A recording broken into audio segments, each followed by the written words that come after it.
Uttarakhand cabinet का फैसला, दूसरे राज्यों की रोडवेज बसों को देना होगा अब ज्यादा टैक्स। आरएसएस प्रमुख के मंत्रों के बहाने हरीश रावत ने बोला हमला, कहा भाजपा भूली भागवत के 6 मंत्र। नैनीताल में अनशन पर बैठे सुंदरखाल वासी मूलभूत सुविधाओं की कर रहे मांग, सीएम और डीएम को सौंपा ज्ञापन। देहरादून में बड़ा हादसा, देर रात कंटेनर से टकराया डंपर, हादसे में 2 की दर्दनाक मौत। शहीद विपिन की अंतिम विदाई, सीएम पुष्कर धामी ने दी श्रद्धांजलि, कहा परिवार की करेंगे हर संभव मदद।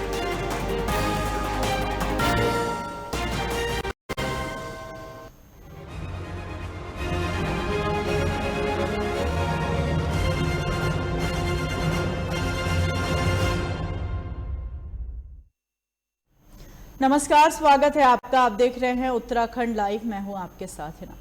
10 अक्टूबर 2021 डॉक्टर भीमराव अंबेडकर अनुसूचित जाति प्रवर्ति भूमिहीन शिल्पकार समिति के संयोजक रेड्डी राम जी के नेतृत्व में मूल सुविधाओं बिजली, पानी, शिक्षा, स्वास्थ्य और ग्रामीणों को राजस्व गांव घोषित करने को लेकर आज 8वें दिन तहसील में ग्रामवासी सुंदरखाल वालों का अनशन जारी रहा। और अब क्रमिक अनशनकारियों का कहना है कि अब इस आपत्ति को लेकर 27 सितंबर को हम 16 किलोमीटर पदयात्रा कर उप जिलाधिकारी कार्यालय रामनगर के माध्यम से माननीय मुख्यमंत्री उत्तराखंड पुष्कर धामी को ज्ञापन प्रेषित किया जा चुका है, लेकिन इसका अभी तक कोई भी निर्णय नहीं निकला और न ही किसी उच्च अधिकारी ने इस क्रमिक अनशनकारियों की कोई सुध ली है। इतना ही नहीं, क्रमिक अनशनकारियों का कहना है हम आगे भी इस अनशन को जारी रखेंगे। 8 दिन से धरना चल रहा है, उस दौरान कोई भी अधिकारी या फिर शासन की तरफ से कोई मैसेज नहीं आया है इस आंदोलन के बारे में कि ये आंदोलन किस तरीके का है। लेकिन लड़ाई केवल 8 दिन की नहीं है, ये लड़ाई ग्रामीणों की 7 साल की लड़ाई है। जो लोग अपनी सरकार को चुनते हैं, विधायकों को चुनते हैं, सांसदों को चुनते हैं, आज उसी देश के ग्रामीणों को ये अधिकार नहीं है कि वो बिजली जला सकें, वो अपने गांव जहां पर रह रहे हैं वहां पानी का इस्तेमाल कर सकें, वहां पर अपने घर बना सकें। और इसीलिए जो ग्रामीण हैं वो सालों से इस बात की संघर्ष कर रहे हैं कि उनके बनग्रामों को राष्ट्रीय ग्राम घोषित किया जाए और जिस तरह से बाकी ग्रामों में सुविधा दी जाती है वैसे ही सुविधा इन ग्रामों को दी जाए, इनके निवासियों को दी जाए। सुंदरखाल के लोगों को जो बिजली है, जो पानी है, वो चीजें नहीं मिलती हैं। यहाँ के गाँव में सड़कें नहीं है, यहाँ के गांव में जो शिक्षा है उसके लिए बहुत कम सुविधाएं हैं। तो लगातार जो बनग्राम है उनको सरकार इस बात को रिजेक्ट करती रही है कि राष्ट्रीय ग्राम नहीं है, इसलिए इन गांवों को राष्ट्रीय ग्राम में सुविधा नहीं दी जा सकती है।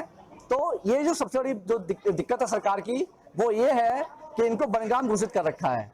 तो अब ग्रामीणों की मांग है कि जो राष्ट्रीय ग्राम घोषित किया जाए और राष्ट्रीय ग्रामों की सुविधा मिलती है वो सुविधा इनको दी जाए। अभी तक तो कोई आया नहीं है, लगता है हमारी कोई सुन नहीं रहा है। अगर सुनते तो आते नहीं। हम देखो कोई खुशी से नहीं बैठे हैं यहाँ पे। हम तो यहाँ पे हमारे छोटे छोटे बच्चे हैं, घर पे छोड़ के आए हैं, 2-2, 3-3 साल के हैं। देखो हमको क्या परेशानी है वहाँ पे लाइट के कारण। हम देखो दिन में बच्चे खाना खाते हैं, बोलते हैं आराम करो, वो बोलते हैं मम्मी आराम कैसे करें, अंदर तो लाइट की व्यवस्था है नहीं, पंखा है नहीं, बोलते हैं गर्मी से पेट भर खाना नहीं खाया जाता है। और रात को हम कहते हैं बच्चों जरा कम खाना, क्योंकि रात को तुमको अगर लैट्रिन बाथरूम लग गई तो हम आपको अंधेरे में जंगल में कहाँ ले जाएंगे, यहाँ तो जानवर की भी भय है। तो बच्चे कहते हैं दिन में तुम गर्मी से पेट भर खाना नहीं खाया जाता और रात को तुम कहते हो बाहर डर है, बाहर जाने की, रात खाया नहीं जाता और पढ़ाई हमसे होती नहीं। हमारे बच्चों की ऑनलाइन पढ़ाई हो नहीं रही है। हम भी तो अपने बच्चों को बड़ा बनाना चाहते हैं, ऑफिसर बनाना चाहते हैं, लेकिन पढ़ाई नहीं है। बच्चे तो हमारे अंधकार में हैं, तो पढ़ेंगे कैसे और आगे कैसे बनेंगे।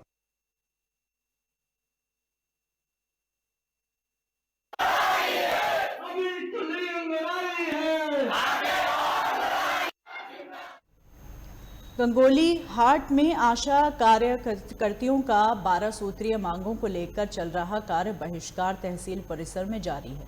आशा कार्यकर्तियों ने कहा सरकार के खिलाफ जमकर नारेबाजी और प्रदर्शन किया और भाजपा सरकार पर वादा खिलाफी का आरोप लगाते हुए उन्होंने कहा कि जब तक मांगे पूरी नहीं होती तब तक आंदोलन जारी रहेगा और कहा यदि शीघ्र मांग पूरी नहीं हुई तो आंदोलन और उग्र होगा। सरकार का खुलेआम विरोध करेंगे, घर घर जाके प्रचार करेंगे और घर घर जाके इनके वोटरों को हम खत्म करेंगे। और जैसे कि इन्होंने हमें आज 3 महीने हो चुके हैं, हमें 3 महीने हो जाते हैं, हमें महिलाओं को ऐसे सड़कों पे उतार रखा है। इनको शर्म आनी चाहिए इस सरकार को।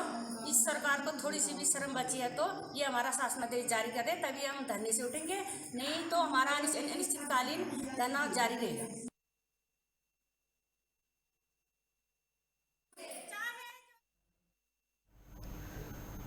गंगोली हाट में बाहरी व्यापारियों के द्वारा मॉल खोलने के विरोध में गंगोली हाट के व्यापारियों में आक्रोश फैल गया। व्यापारियों ने बाजार बंद कर विरोध जताया और तहसील कार्यालय तक जुलूस निकालकर तहसीलदार को ज्ञापन सौंपा। साथ ही शीघ्र मॉल बंद नहीं होने पर उग्र आंदोलन की चेतावनी भी दी। वहीं व्यापार संघ अध्यक्ष हरीश धानिक ने कहा कि कोरोना के कारण व्यापारियों की स्थिति खराब हो रही है। स्थानीय व्यापारी बैंक का ऋण नहीं जमा कर पा रहे हैं। यदि शीघ्र मॉल को बंद नहीं किया गया तो चक्का जाम कर उग्र आंदोलन किया जाएगा।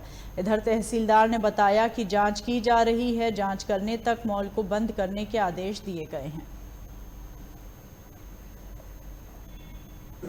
पिछले विगत 2 वर्षों से कोविड-19 के दौर से मेरा प्रत्येक व्यापारी जूझ रहा है और आज ऐसे 30 त्योहार के समय में कोई बाहर से 2-2.5 करोड़ का माल लेके बाहरी व्यापारी मेरे शहर में आता है और मॉल के रूप में एक बहुत बड़ा भव्य दुकान मेरे शहर में खोलता है, तो मैं या मेरे व्यापारी ऐसी दुर्भाग्य स्थिति को कैसे ही बर्दाश्त नहीं करेंगे। इसलिए मेरे व्यापार संघ ने निर्णय लिया है कि इनके विरोधवश इनका विरोध करने के लिए पूरा व्यापार संघ अति आवश्यक सेवाएं भी हमने इस पे संपूर्ण रूप से बंद करवा रखी है।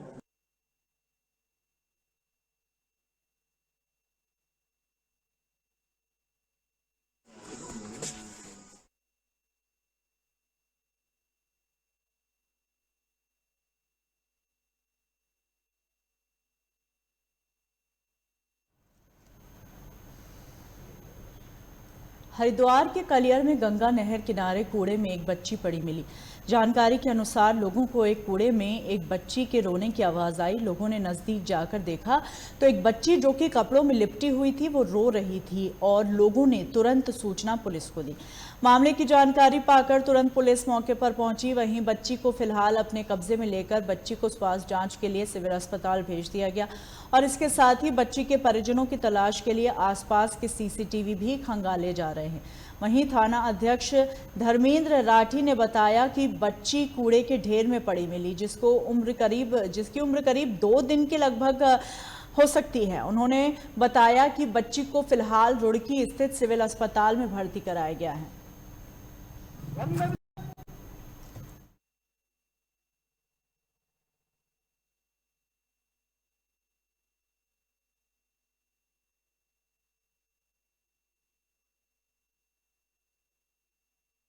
पुंडीर हमारे सहयोगी हरिद्वार से फोन लाइन पर मौजूद हैं। संजय, 2 दिन की एक मासूम बच्ची कूड़े के ढेर में पड़ी मिली और बच्ची की जो हालत है, जिस तरीके के कपड़े बच्ची ने पहने हुए हैं, उससे देखकर साफ नजर आ रहा है कि किसी अच्छे घर का बच्चा ये हो सकता है। क्या कहेंगे? बिल्कुल ही ना, हरिद्वार में एक शर्मसार करने वाला मामला सामने आया है, जहां मात्र 2 दिन की बच्ची कूड़े के ढेर में मिली है। हालांकि जब वो बच्ची रो रही थी तो आसपास के लोगों ने स्थानीय पुलिस को सूचना दी और मौके पर स्थानीय पुलिस ने उसे कहीं ना कहीं अस्पताल भिजवाया। फिर उसका चेकअप हुआ और वो बच्ची अनाथ आश्रम भिजवा दी गई है। हालांकि ये घटना शर्मसार करने वाली है, लेकिन इस तरह जो लोग करते हैं, कहीं ना कहीं एक ममता की जो माँ होती है वो किस दिल से कहीं ना कहीं बच्ची को छोड़ के चली गई और अब इनके ऐसे लोगों के खिलाफ किस तरह की कार्रवाई होगी। हालांकि पहले भी कई ऐसे मामले आए हैं जिनमें अब तक माँ बाप का नहीं पता लगा है, लेकिन पुलिस ने सकुशल इसे बरामद कर अनाथ आश्रय छोड़ दिया है। जी हिना। दूसरी तरफ जहां पर ये बच्ची बरामद हुई है, क्या वहां पर किसी तरीके से सीसीटीवी कैमरास नहीं लगे हुए जिससे ये पता लगाया जा सके कि आखिर उस बच्ची को वहां कौन छोड़कर गया? बिल्कुल हिना, ये दो गंगा के बीच में एक कूड़े का ढेर है। हालांकि ये कलियर थाना क्षेत्र का मामला है, जहां अगल बगल में दो नदियां बहती है और उस बीच में कूड़े का ढेर है। तो कहीं ना कहीं साफ कहा जा सकता है कि आसपास तो कैमरे नहीं है, लेकिन जो कैमरे वहां जाने वाले लोग पहुंचते हैं उन कैमरों को भी खंगाला जा रहा है। लेकिन ये कहना मुश्किल है कि अभी इसका कोई पता नहीं लग पाया, लेकिन कहीं ना कहीं पुलिस तलाश कर रही है कि ऐसे लोगों के खिलाफ भी कार्रवाई होनी चाहिए। जी, तमाम जानकारियों के लिए शुक्रिया आपका।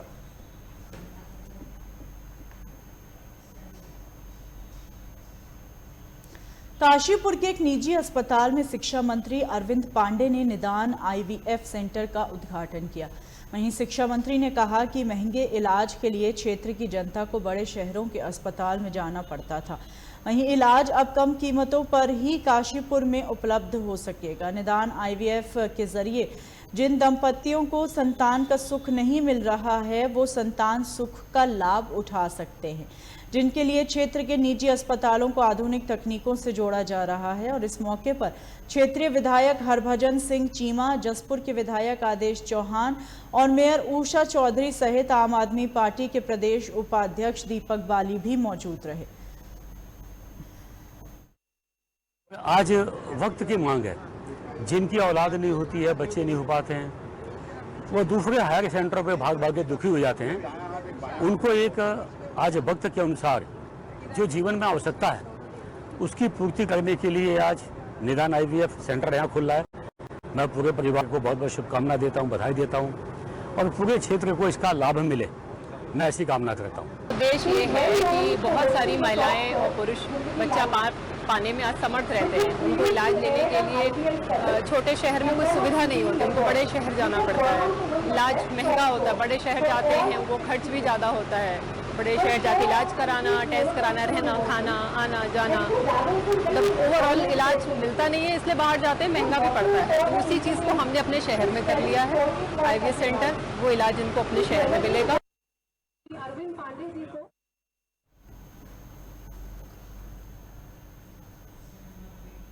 रुकेंगे ब्रेक के लिए, ब्रेक के उस पार खबरों का सिलसिला जारी रहेगा।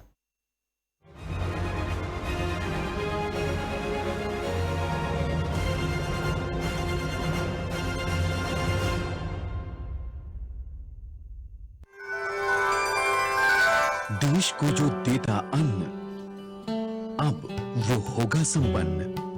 कम लागत, अधिक मुनाफा, कृषि कर्म में करेगा इजाफा। खेती किसानी या पशुपालन में वृद्धि, किसान की मेहनत में दिलाएगी सिद्धि। उन्नत तरीके, विशेषज्ञों का साथ देगा किसान को मजबूत आत्मविश्वास।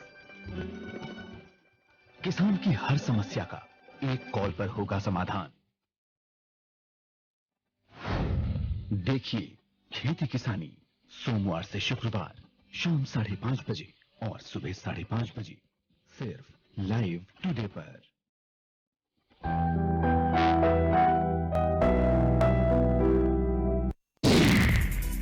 बॉलीवुड की हर खबर,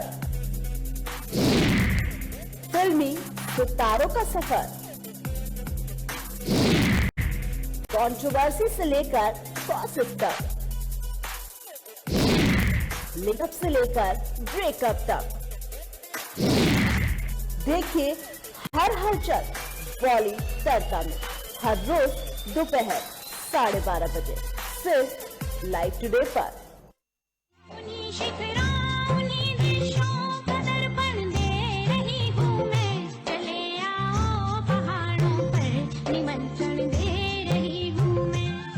ये ऊंचे ऊंचे पर्वत, इन नदियों की कलकल जहां, देवों की भूमि गंगा की पावन धरा है वहां।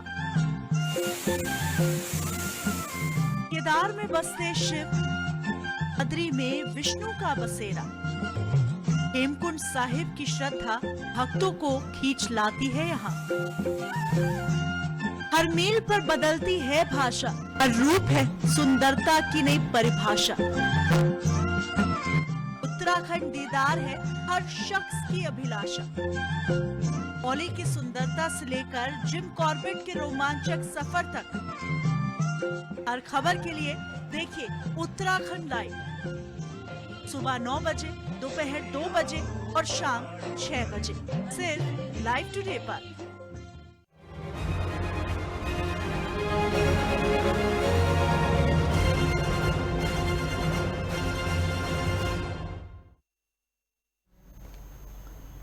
ब्रेक के बाद स्वागत है आपका। सोमवार को विकास भवन कार्यालय में जिला आपूर्ति विभाग ने अन्न उत्सव कार्यक्रम का आयोजन किया। इस कार्यक्रम के मुख्य अतिथि बद्रीनाथ विधायक श्री महेंद्र भट्ट ने लाभार्थियों को खाद्यान्न वितरित किए। उन्होंने कहा कि कोरोना काल में निर्धन परिवारों तक खाद्यान्न उपलब्ध कराने के उद्देश्य से प्रधानमंत्री गरीब कल्याण अन्न योजना संचालित की जा रही है, जिसके अंतर्गत अंत्योदय और प्राथमिक परिवारों को सार्वजनिक वितरण प्रणाली के माध्यम से 5 किलोग्राम खाद्यान्न प्रति व्यक्ति प्रति माह दिया जा रहा है। मासिक राशन प्राप्त पात्रता के संबंध में जागरूक करने के उद्देश्य से अन्न उत्सव कार्यक्रम में पात्र परिवारों को 10 किलोग्राम दिया जाएगा। राष्ट्रीय खाद्य सुरक्षा योजना के अतिरिक्त प्रधानमंत्री गरीब कल्याण योजना के अंतर्गत प्रत्येक परिवार को 3 किलो गेहूं और 2 किलो चावल प्रतिमाह निःशुल्क प्रदान किया जाएगा। इस योजना से जनपद में 52,549 परिवार लाभान्वित हो रहे हैं। चमोली में सभी तहसीलों एवं ब्लॉक में अन्नोत्सव कार्यक्रम आयोजित किया गया, जिसमें प्राथमिक परिवार और अंत्योदय परिवारों के लाभार्थियों को निःशुल्क खाद्यान्न का वितरण हमारे द्वारा किया गया। इसमें लगभग 52,549 परिवार आज के दिन में लाभान्वित हो रहे हैं।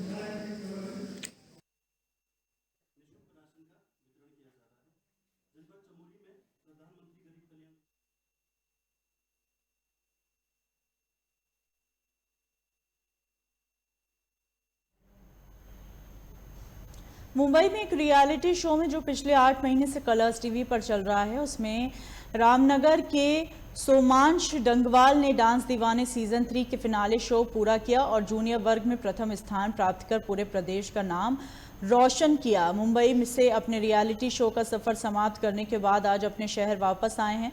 सोमांश के घर वापसी पर इनके शुभचिंतकों ने और पूरे शहर वासियों ने उनके रामनगर आगमन पर उनका भव्य स्वागत किया। वहीं रोमांश डंगवाल ने अपने कंपटीशन के बारे में बताया कि उन्हें बहुत मेहनत करनी पड़ी है और इस कड़ी मेहनत के बाद इस बुलंदी को हासिल किया है और आगे भी यह सफर जारी रहेगा। वहीं शुभचिंतकों ने उसके उज्जवल भविष्य की कामना की।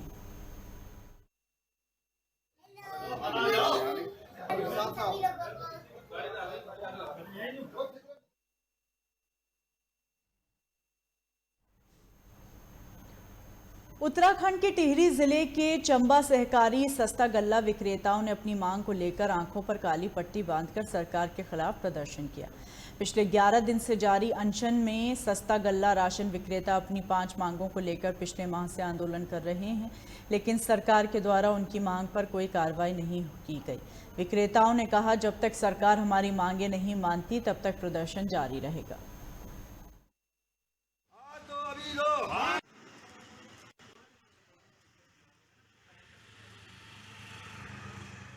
हम पिछले सितंबर के महीने से हड़ताल पर हैं, लेकिन शासन एवं प्रशासन द्वारा हम लोगों की किसी भी मांग का समर्थन नहीं किया गया है।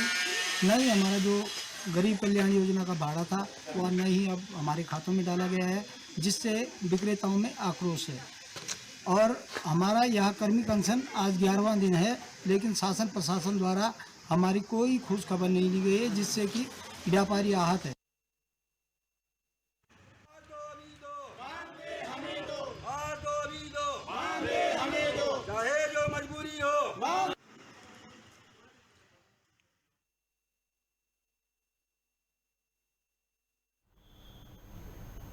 सिडकुल मेन हाईवे पर 2 वाहनों के आपस में टकरा जाने से हादसा घटित हो गया। हादसे में कोई हताहत नहीं हुआ। वाहन में बैठे लोगों को मामूली चोटें आईं, जिन्हें उपचार के लिए नजदीकी स्वास्थ्य केंद्र भेजा गया। बताया जा रहा है, जिस तरह से वाहनों की भिड़ंत के कारण दुर्घटना घटित हुई, ऐसे में बड़ा हादसा भी हो सकता था।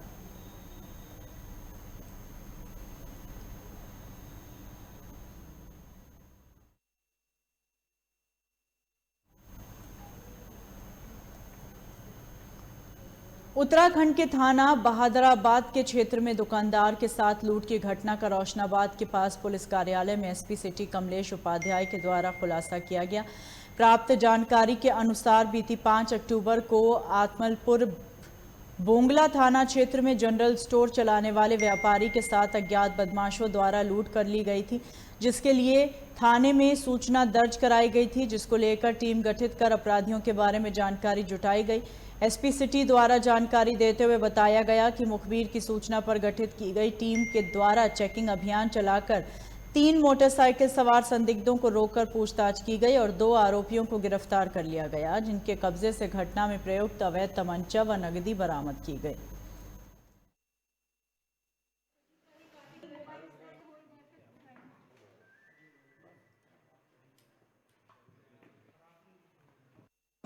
ये 5 अक्टूबर को ये भादराबाद क्षेत्र के अंतर्गत एक परचून की दुकान में लूट की गई थी। तो इसमें बेसिकली हमने तभी जैसे ही पता चला था वैसे इसमें मुकदमा लिखा था लूट का, और इसमें हमने एसओजी की टीम और यहाँ भादराबाद थाने की पुलिस की टीम इसमें लगातार कार्रवाई कर रही थी। उसी में सफलता मिली है। एएसपी ज्वालापुर और अंडर ट्रेनिंग डिप्टी एसपी हैं, उनके नेतृत्व में इस टीम को कल सफलता मिली है, जिसमें हमने 3 अभियुक्तों को गिरफ्तार किया है। साथ में जो लूट का जो भी सामान गया था उसमें वो नकद भी किया है, वो बाइक बरामद हुई है और साथ में एक तमंचा बरामद हुआ है। जहाँ तक इनके आपराधिक इतिहास की बात है उसको चेक कराया जा रहा है। और एक इनके द्वारा ज्वालापुर में भी एक मोबाइल स्नैचिंग की घटना की गई थी, उसमें जो मोबाइल गया था उसको भी इनसे बरामद किया गया है। गिरफ्तारी यहाँ भादराबाद से हुई है कल रात।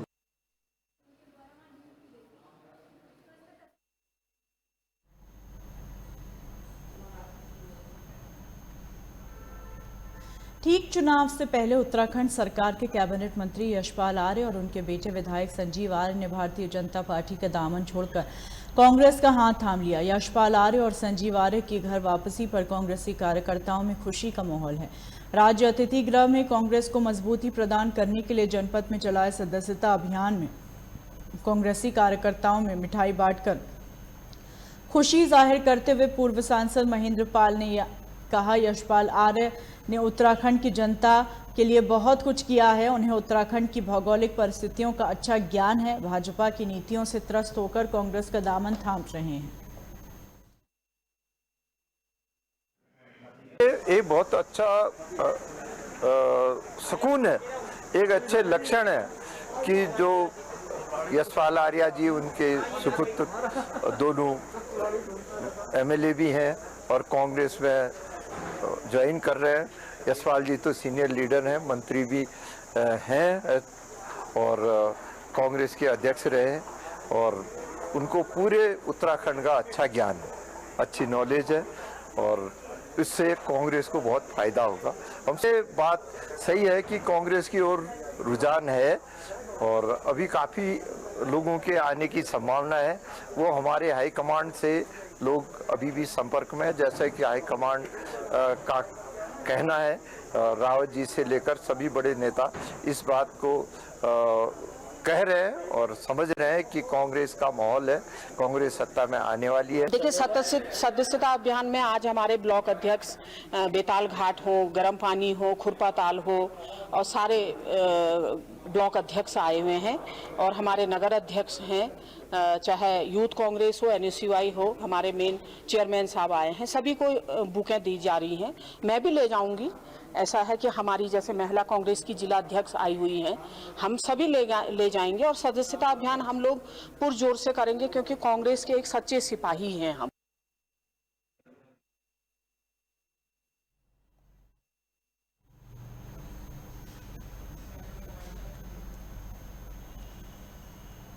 इन्हीं खबरों के साथ बुलेटिन में फिलहाल इतना ही। दीजिए इजाजत।